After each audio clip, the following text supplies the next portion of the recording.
You know, when we use very in front of a word, well, when we want to speak that word by adding more emphasized way. For example, he is a very cute boy. Here, very is used before cute. It shows that how much cute is he. So, if we want to express more, then we have to use very before a word. Do you think that to express more we use very before each word? It sounds weird, right? It sounds boring. That's why we use a word instead of very, which convey the same meaning.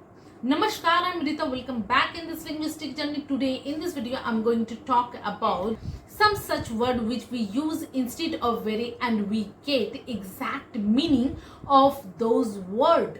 Very neat, immaculate. The white shirt he was wearing was immaculate. Very detailed, meticulous. I have always been meticulous about attire selection. Very excited, exhilarated. The experience of working at a school exhilarated me. Very painful, excruciating. She had an excruciating headache. Very calm, serene. It has a time to study in serene atmosphere and get good result. Very lazy, indolent. He was indolent to get up and open the door. Very scared, petrified. I petrified of being on my own in the house at night. Very happy, ecstatic.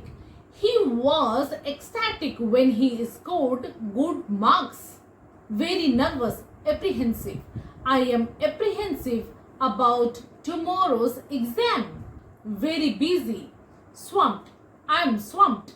Use all these amazing words in your daily conversations and you can take your speaking to the next level. If you like this video, don't forget to like, share and subscribe button. Thank you. Vande Mataram.